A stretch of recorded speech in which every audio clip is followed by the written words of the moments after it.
Баршаңызға сәлем, құрметті оқырмандарым. Бүгін дәмі тіл үйіретін әрі тойымды болып шығатын бауыр салатын жасайтын боламыз. Бұл салаттың ерекшелігі де қарапайым, құрамына да көп ақша кетпей, үйдегі бар ғана 2-3 ғана ингредиенттен жасалады. Олай болса, рецепті соңына дейін қараңыздар. Ең бірінші, бір пиязымызды ұсақтап турап, табамызды қыздырып, май құйып, және сол пиязымыз сарғайғанша туратын боламыз.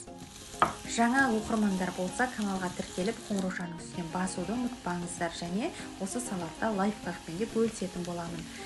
Бір дана сәбізімізді ұзынша күштен өткізіп, сәбізіміз жұмсарғанша осы пиязымыздың үстіне салып, кішкене ғана қуыратын боламыз. Енді алдын ала пісіріп алған бауырымызды да ұзыншалап, жіңішкелеп турап аламыз. Осы кезде лайфхакпен бөлісе өтейін. Сіздің бауырыңыз өте жұмсақ әрі тез пісу үшін шикі кезінде үстіндегі пленкаларын барлығын толығымен алып барып суға пісірсеңіздер, тез әрі өте жұмсақ болып кесуге де ыңғайлы болып пісетін болады. Енді осы турап алған бауырымызды қуырылған сәбізімізбен пиязымыздың үстіне саламыз. Құрметті достар, каналымның жоғары қарай дамуына кішкене болса да үлестеріңізді қоса аласыздар. Ол үшін осы видеоны достарыңызға, туыстарыңызға, WhatsApp группаларда, басқа да әлеуметтік желілерде поделиться етіп, бөлісуді ұмытпаңыздар.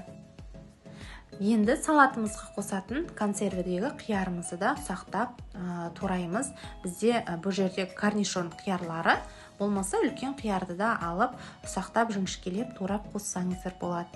Және осы салатымыз үшін қаймақ немесе майонез қосамыз.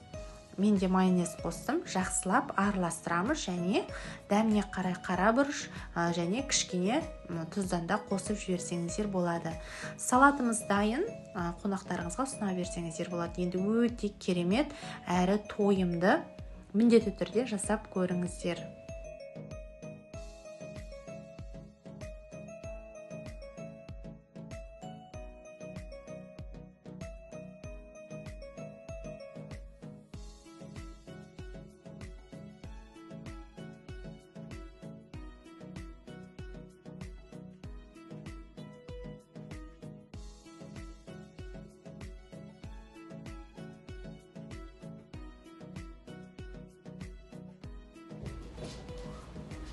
Сіздер